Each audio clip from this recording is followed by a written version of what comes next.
नमस्कार दोस्तों, आपका स्वागत है हमारे चैनल गुरुजी एग्ज़ाम स्टडी सेंटर में। चलिए शुरू कर लेते हैं मैथ्स का आंसर की। 91 क्वेश्चन नंबर है ये।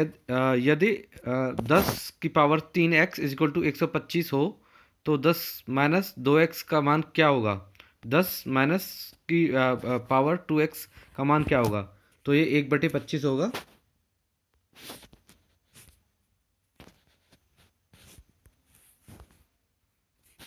इसे नोट कर लें आप। नेक्स्ट है 16,075 को किसी संख्या से भाग देने पर भागफल 167 तथा शेषफल 43 प्राप्त होता है तो भाजक होगा 96।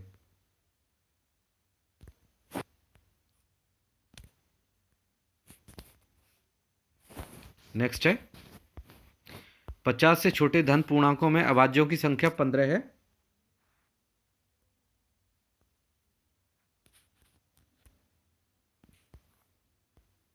दो संख्याओं में से बड़ी संख्या का दुगना छोटी संख्या के 5 गुने से 3 ज़्यादा है तो बड़ी संख्या के 4 गुने और छोटी संख्या के 3 गुने का योग 71 है। वे संख्याएं क्या हैं। वो संख्याएं हैं 14 और 5।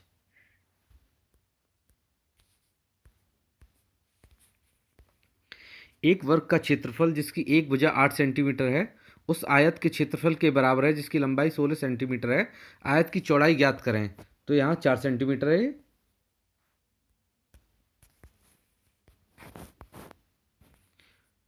14/33, 42/55 और 21/22 का महत्तम समापवर्तक है 7/330।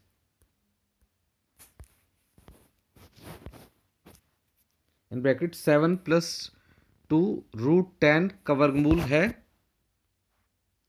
√2 + √5। एक वर्ग और एक समबाहु त्रिभुज की एक भुजा उभयनिष्ठ है।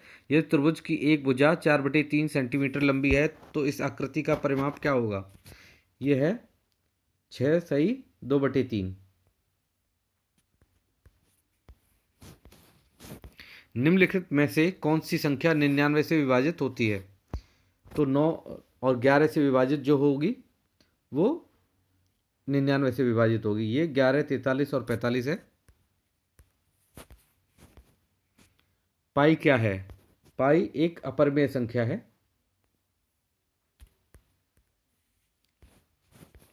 यदि किसी वस्तु का क्रय मूल्य उसके विक्रय मूल्य का 3/2 है तो लाभ या हानि प्रतिशत है। तो हानि होगी इसके अंदर 33 सही 1/3 की हानि होगी 33.33%। यदि किसी वस्तु का क्रय मूल्य उसके विक्रय मूल्य का 3/2 है तो लाभ या हानि प्रतिशत ये कर चुके हैं हम। नेक्स्ट क्वेश्चन है 1,21,012 को 12 से भाग देने पर शेषफल बचता है 4। ये आपने आराम से कर लिया होगा। तो इसके अंदर 378 गुणा 236 गुणा 459 गुणा 312 के गुणनफल होंगे। ये 4 यहाँ पे इकाई में होगा। दिए गए आंकड़ों का माध्य यदि 4.5 है तो उसका माध्यांक क्या होगा। तो यहाँ पे इसका माध्यांक 4.5 है। सांख्यिकी में विचरण का विश्लेषण नामक विधि का मुख्य श्रेय है ये आर्य फिशर को जाता है। नेक्स्ट है एंगल ABC के मध्य बिंदु क्रमशः DEF है तो ज्ञात कीजिए निम्न में से कौन सा कथन सत्य है। तो इसके अंदर 1/4 वाला कथन सत्य होगा। DF का क्षेत्रफल 1/4 ABC का क्षेत्रफल है। नेक्स्ट क्वेश्चन यदि किसी दिए गए आंकड़े का समांतर माध्य A है और ज्यामितीय माध्य G तथा हरात्मक माध्य H है तो क्या होगा। तो ये होगा A < G < H। यदि दो संख्याओं का अंतर तथा गुणनफल क्रमशः 5 तथा 36 हो तो उनके व्युत्क्रमों का अंतर है 5/36। 20वीं सदी के स्वशिक्षित भारतीय गणितीय प्रतिभावन कौन थे? ये श्रीनिवास रामानुजन थे। किसी कमरे के चारों दीवारों का क्षेत्रफल 660 मीटर स्क्वायर है तथा लंबाई उसकी चौड़ाई की दुगनी है।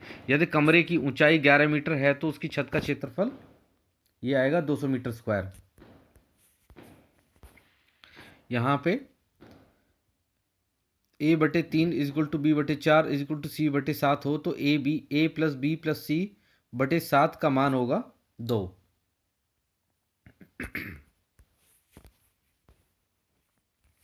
यदि 5 जनवरी 1991 को शनिवार था तो 3 मार्च 1992 को सप्ताह का कौन सा दिन होगा?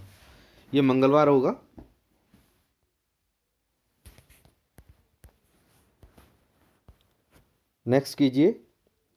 नेक्स्ट हल कीजिए। इसका 11/64 आएगा।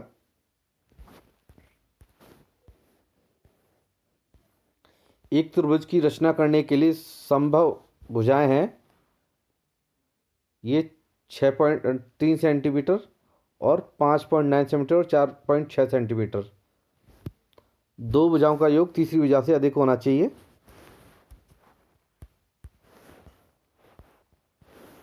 नेक्स्ट है √3, 3√4, 4√5।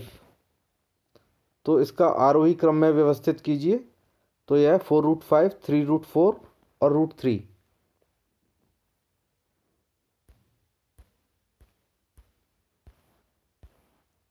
यदि अवरोही क्रम में रखे गए आंकड़ों के दोनों छोरों से प्रेक्षण हटाए जाते हैं तो केंद्रीय प्रवृत्ति के कौन से मापक प्रभावित होते हैं? ये माध्य और बहुलक हैं। 5 सेंटीमीटर बाजू वाले एक घन के सभी फलकों पर रंग लगाया जाता है। यदि इसे 1 सेंटीमीटर क्यूब वाले घनों में काटा जाता है तो 1 सेंटीमीटर क्यूब वाले कितने घनों में केवल एक ही फलक पर रंग होगा? ये 54 निकल के आते हैं।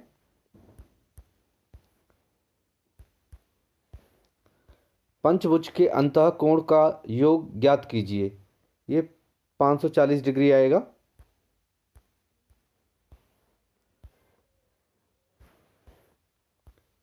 एक खंबे का 4/7 भाग कीचड़ में धंसा है। जब धंसे हुए का 1/3 भाग बाहर खींचा जाता है तो पाया जाता है कि 8 मीटर माप का खंबा अभी भी कीचड़ में है। खंबे की पूरी माप क्या होगी? ये 21 मीटर है।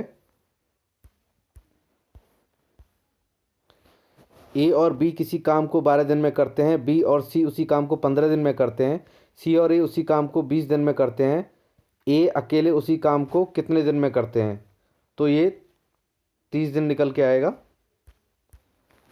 धन्यवाद आपका गुरुजी एग्ज़ाम स्टडी सेंटर में।